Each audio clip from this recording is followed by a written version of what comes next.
The Green Bay Packers are trading Colby Wooden to the Indianapolis Colts for Zaire Franklin. Zach Hicks from Locked On Colts joins us to talk about what the Packers are and aren't getting in their newest linebacker.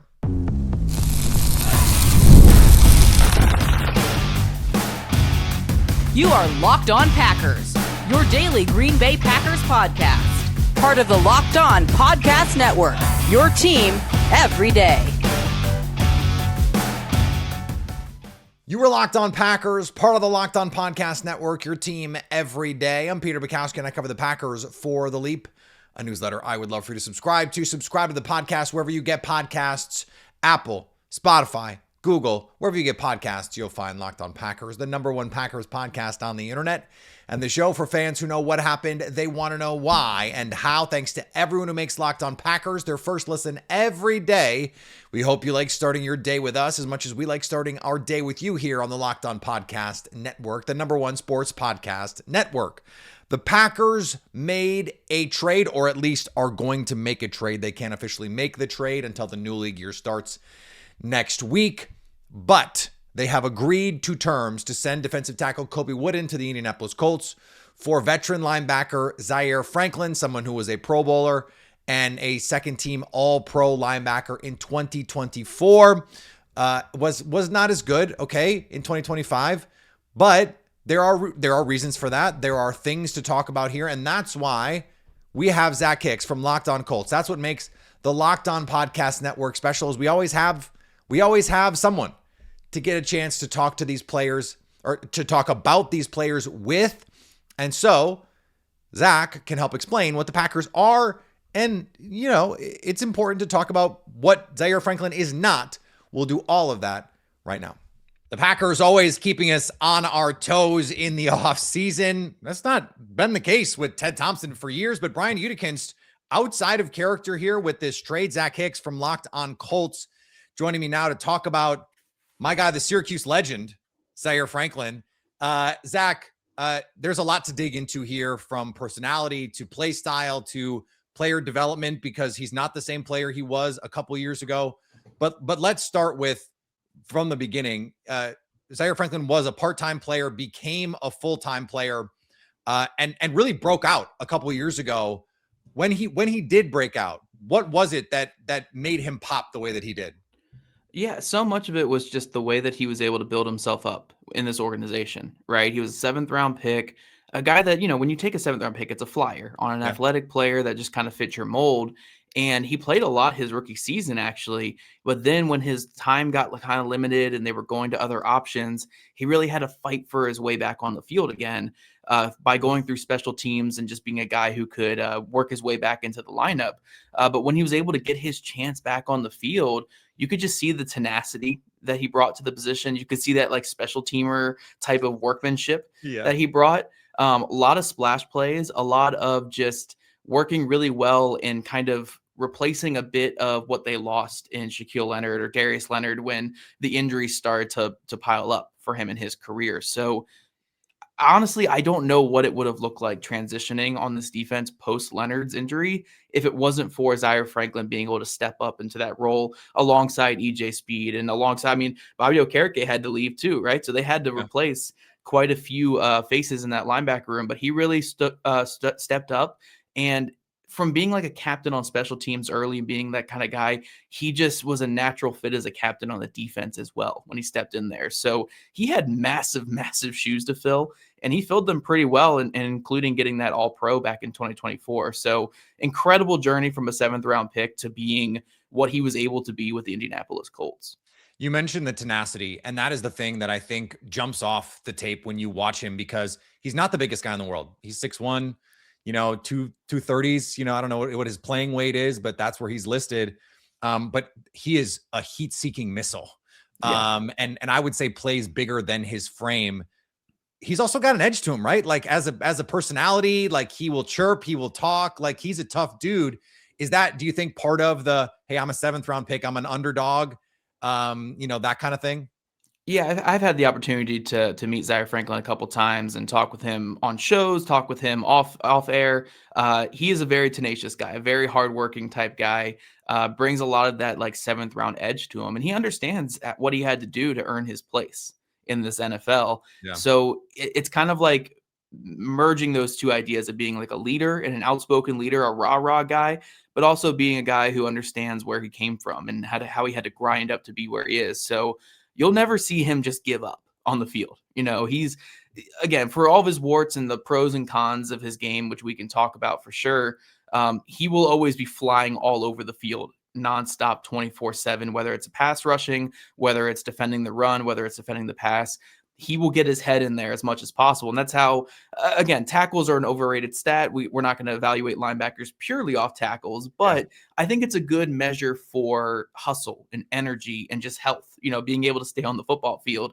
And I think those are three important attributes to a linebacker. So while tackle stats are a little bit of noise, I think him being up there in tackles so often does speak to the energy and the passion that he plays with at the linebacker position. Well, you mentioned the being available. Like that is one thing with a linebacker. Like one way to rack up stats is to just play 17 games because especially for an undersized guy, that's not an easy thing to do. And yet since 2021, he's only missed one game. I mean, that's pretty remarkable for, a quote unquote undersized linebacker.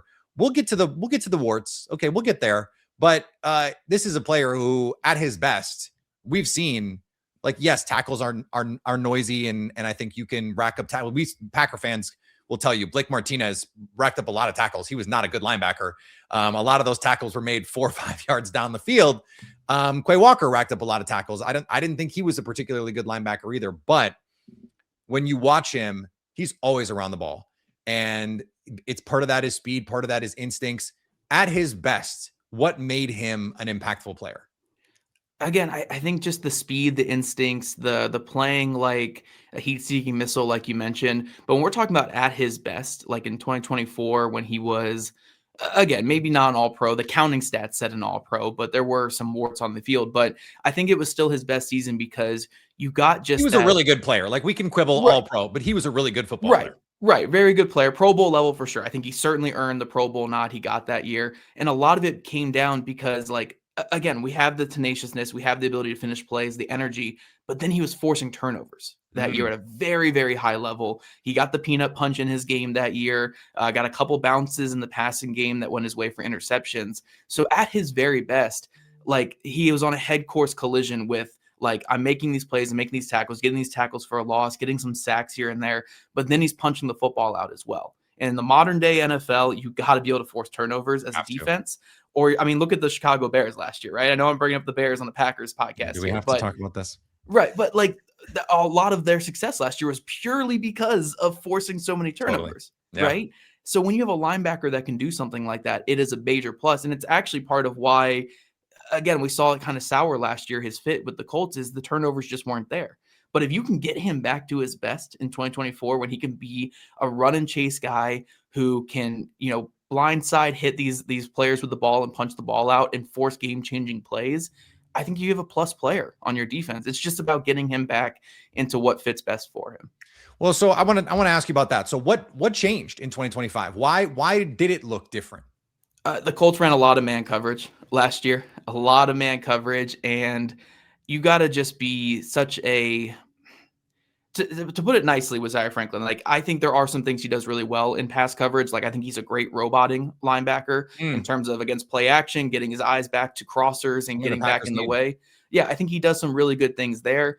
And also, you can use him really well as a blitzer. But his overall feel in zone coverage, his ability to stay with running backs in man coverage, it's just not there. It's not. I mean, most linebackers struggle in this regard in the NFL. Not every linebacker can be Fred Warner. But this is where I think he really soured on the Colts fan base and stuff, is because he was kind of a target in the passing game, especially in zone coverage. Just the overall feel for routes behind him and in front of him wasn't where you want it to be from a guy you're paying as much as the Colts were.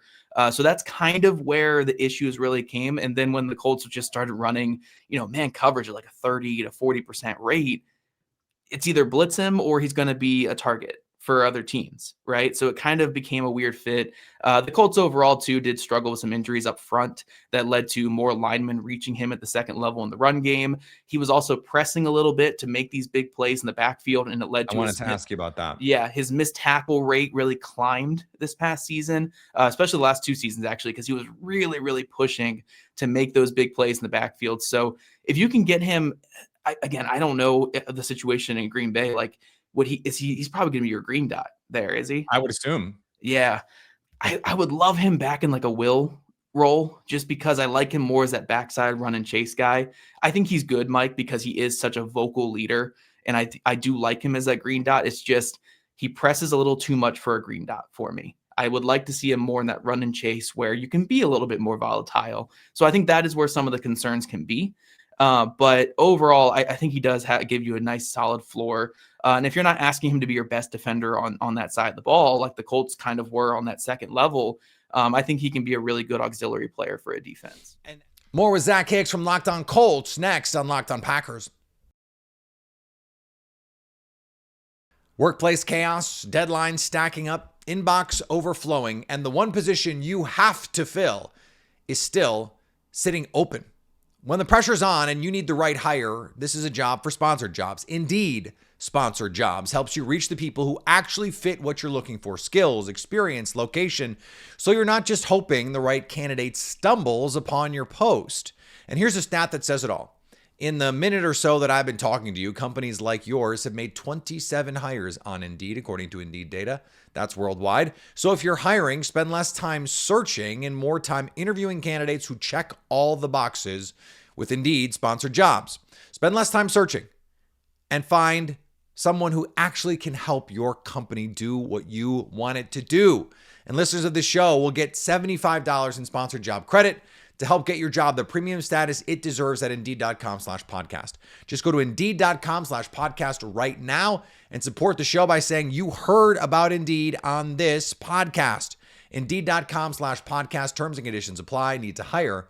That's a job for Indeed sponsored jobs. We live in a world where we can stream anything, order food in minutes, and carry supercomputers in our pockets. And somehow buying tickets to a live game still feels complicated. Hidden fees, jumping prices, endless steps. There has to be a better way. And there is with Game Time. Giving fans the advantage and makes ticket buying simple. Whether it's NFL games, concerts, comedy, whatever you're into. You can see panoramic views from every seat before you buy. And the price you see includes all the fees. No surprises at checkout. That is key. 2 taps and you've got great seats locked in.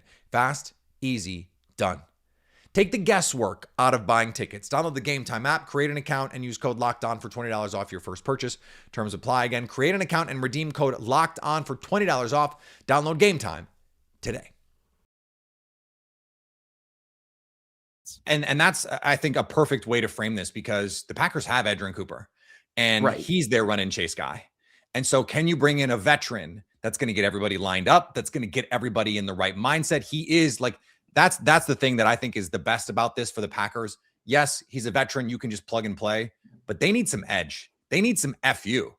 And if there is one thing, Zaire Franklin is going to bring to a football game, he's got that FU. Yeah, it might be a little too much edge for Colts. Like Colts fans soured on him. Podcasting and all that. Packer fans are not going to sour on him, I promise you, because this team needs it. They are a little. I don't want to use the S word because the S word is a dirty word, but they need the edge. Yeah. Well, here's the thing: when you're winning games and you have a guy like that, he's the best thing in the world. When you're on an 8-game losing streak and you have a guy like that who's still talking and still then it runs its course. But overall, I mean, Zaire Franklin, outstanding leader with the Colts, heat-seeking missile, like you mentioned, and really grind his way up from a 7th-round pick. I'll never have a negative thing to say about Zaire Franklin, even if there were warts in his game. I really respect the guy, and I'm excited to see him with his next opportunity here in Green Bay. Yeah, no one's saying he's Fred Warner, right? As long as you don't expect him to be Fred Warner, that this is okay. Like, not everyone has to be. The Packers got spoiled. They got Micah Parsons, right? Like, not every trade is gonna net you Micah Parsons. It is interesting to me, like if the Packers are going to run more dime this year, do you think he just comes off the field in a situation like that? Like Edgerrin Cooper becomes your solo linebacker? Do you think that's the best way to do that? It's probably the way I would approach it. I actually was really intrigued by him as a blitzer last year with the Mm. Colts, especially when you're doing like stunts and twists, because He he's did a it way more fantastic last year, athlete. right? Like more than he ever had. Yeah, most blitzing. I think it's the most pass rushing reps he's had. So the Colts were really trying to find ways to maximize him. And I thought he did some really good things with some stunts and twists. The Colts blitzed at like the fourth highest rate in the NFL last year too. And I think part of that was getting him out of coverage and more into pass rushing. But I do think there is a little bit of juice that he brings in that area. So, you can have him do some limited at things in pass coverage. And overall, I think, again, with his ability to robot and just how much football he's seen in his career, you don't have to just like be scared of him on base downs or like early downs. So I think he does give you some value there. But like, I think if you do more dime, it really depends on the situation if I would have him off the field or on the field. So Jonathan Gannon was in Indianapolis the first couple seasons of Zaire Franklin's career before he was the guy that we saw over the last couple years in terms of a full-time starter and getting the Pro Bowl and all pro nods. How do you think that impacts the way that the Packers could potentially use him in terms of the different defenses? Like he's played some different styles here. So, presumably Jonathan Gannon and Bobby Babich, who's the new pass game coordinator for the Packers, former linebackers coach, pointed him out and said, we think this guy can come help us. What do you think it was early on that would make Jonathan Gannon go, hey, I want that guy? Yeah, I mean, I'm trying to remember how much Gannon overlapped with him. I think it was only until Sirianni got hired, right? So the 2 or 3 years there early on. 2 or 3 seasons. I'd have to double check. Yeah, so I mean, even if he wasn't really seeing Zaire Franklin as a starting linebacker in Indy, he was seeing the energy he was bringing to practices at least, right? He was seeing that ability to command a room. And look, even early on when Darius Leonard, Shaquille Leonard was their heart and soul of their defense, right? He was all the energy possible. It's not like Zaire Franklin was quiet during that, right? Franklin was a huge part of that locker room as well. And he was wearing a C for the special teams early on. So like he was a very pivotal part of that locker room early. And if all else fails, right, if Gannon was at least seeing that, he was seeing just how important he was to that locker room, how he was a guy that people looked to. I mean, during a lot of the Colts social movements, I remember back in the early 20s and the late 2010s, Franklin was the one leading the charge there, even when Leonard was on the team, right? And Franklin was a special teamer. He was just that vocal point of the offense, of the defense. So I think at the very least, even if Gannon didn't see him as a starter, he saw him as that guy that guys just really revolve around and they listen to and they respect. And even if he's not a perfect fit for a green dot, that's the kind of personality you want at the green dot. And that might be exactly what they're looking for. Yeah, so I double checked. 2018 to 2020 was the overlap. So still, that's a couple seasons. I mean, that's long enough to get to know a guy for sure. Especially when even if he's a special teams player, he was a core special teams player. To your point here, is he the kind of player do you think that really needs space eating defensive tackles to keep him clean, or is he someone who can shoot gaps and get off blocks as well? To your mind? I would prefer to keep him as clean as possible. Like you said, he's not every linebacker likes to be kept clean, but right. But he's not like a thumper. He's not a guy where you want him to meet many dudes in the hole. I think, if you're going against like zone running teams, which I mean, you guys have Detroit in your division, you have Chicago, everyone's zone running team in that division. Vikings too, yeah. Right. Vikings.